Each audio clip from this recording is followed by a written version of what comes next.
Hello everyone, welcome back to another episode of These Homesteads. My name's Derek, and today we're going to be doing some deer proofing of some fruit trees that we got in the other day. So I got everything loaded up in the side-by-side.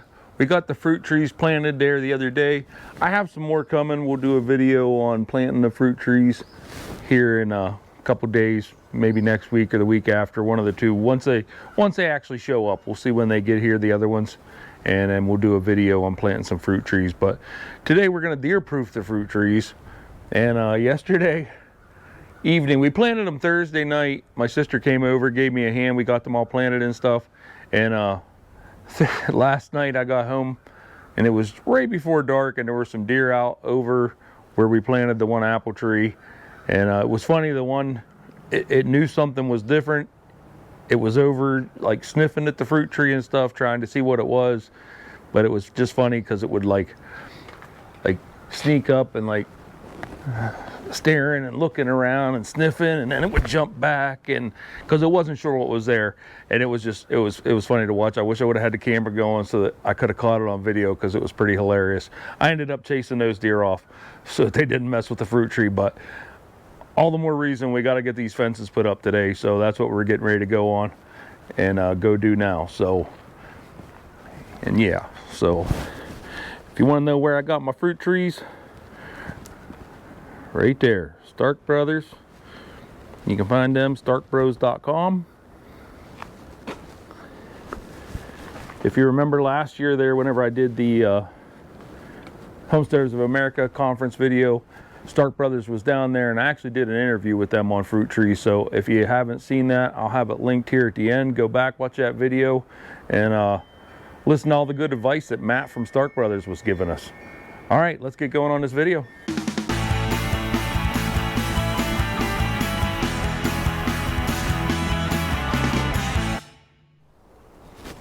Okay, so we're out here where I got the fruit trees planted at now. These trees here, these are the ones I was showing you guys last fall.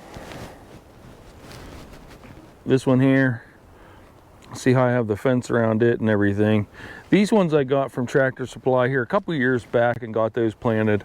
Well, the issue I'm running into now is these trees have grown enough, especially this one, it's grown enough that it's hanging out. The cage is actually in the way. I need a bigger cage around it. So what I'm going to do is I'm going to take this cage off.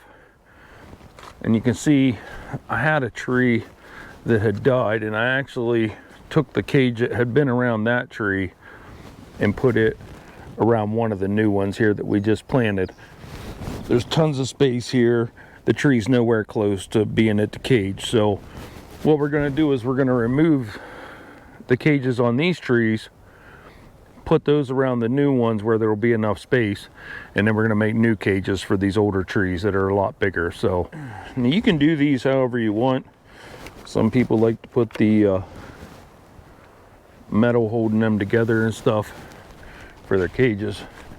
As you can see though, when I did my cages, I just used zip ties. So that's literally all that's around there, is just a zip tie. So we're just going to grab the side cutters here out of the side-by-side, cut the zip tie off. There's a couple stakes down there in the ground that are holding it in. We'll remove those and we'll be able to move this cage and put it on a different tree.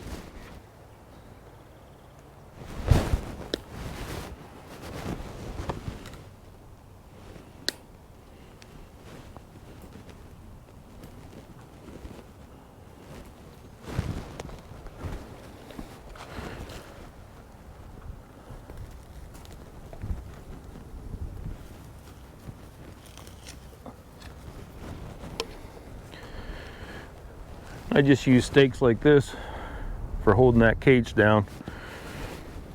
Some people use T-posts and stuff, and you can use T-posts. There's nothing wrong with that. I just use those little orange stakes. They seem to work pretty good. They keep the deer from pushing too much on the fence. It'll give a little bit. When I first planted these trees, they were a little bit bigger than the ones that I'm planting from Stark Brothers, as far as they had branches coming out. Stark Brothers trims most of that stuff off whenever they ship them to you. Most of that's going to get damaged in shipping anyhow, so sort of makes sense that they cut that off there. But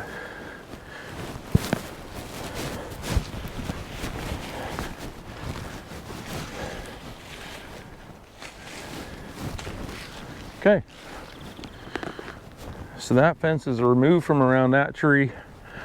Later on this spring, I'm going to get in a load of mulch.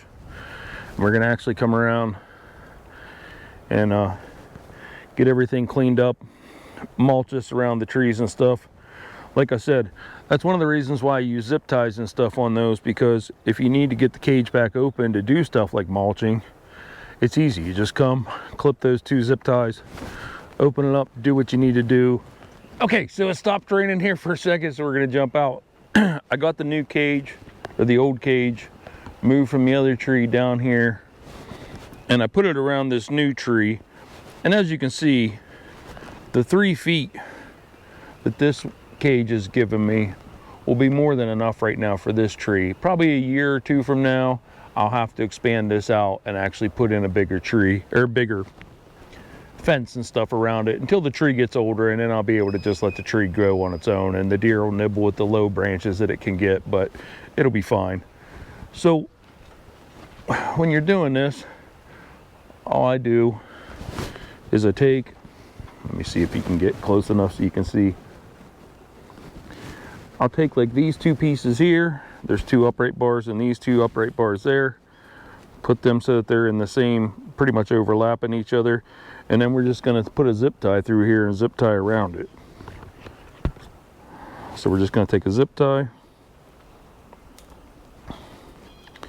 come around it,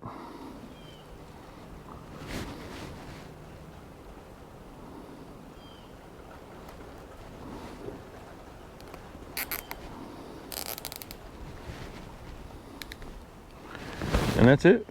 It's done. And a lot of times I'll go and I'll snip this off with the side cutters and stuff like that, so that you have that extra off there. If I can get the side cutters out. Just snip off that extra piece so it's not hanging out there and in the way. And usually I'll put 1 at the top, 1 down towards the bottom somewhere. I mean, if you really wanted to, you could put 3 for a little bit more strength, but I've never really seen to where I needed that 3rd one. So we'll put 1 more down here towards the bottom. That'll help hold everything in place. I just use this. It's a 32-ounce rubber mallet. And then we'll get our stakes back. Try and center the cage on the tree.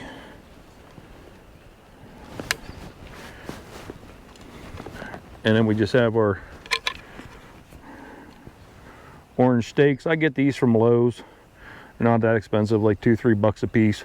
Some people drive in T-posts and then they'll zip tie the fence to the T-post. That works perfectly fine too.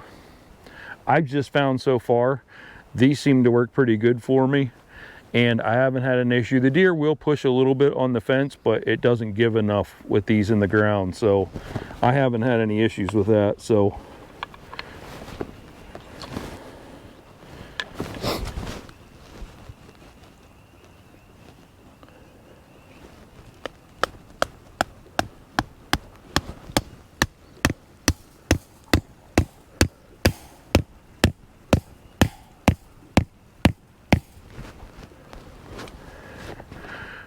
and when you're driving these in, what I do is I'll put the point right against the fence, and as you're driving it in, that fence just sort of rides along, and then it slides right up underneath there just like it's supposed to whenever you get it drove all the way in. So, and you can even come up a little bit too. Instead of doing on that last wire all the way against the ground, you can hook it on like the second strand up. This fence that I'm using, it's old fence. I used to use it as dog fence over at my old house, and it's just the 2x4 square fencing that you get at Tractor Supply, nothing major.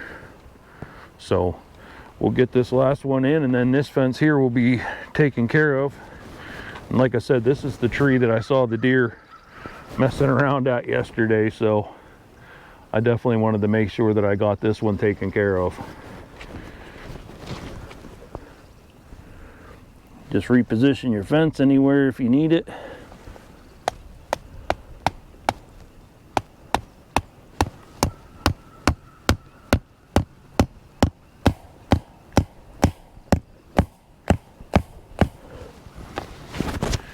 right there, that's it. That tree's locked in. I'll show you real quick what I'm talking about. If you can see, your wire fencing is right here, and it went right underneath there just like it's supposed to, so it's held in place. So that fence isn't coming up. Okay, so now you might be saying, okay, Derek, I have my roll wire. How do I know how long to make my cut so that it can wrap around the tree?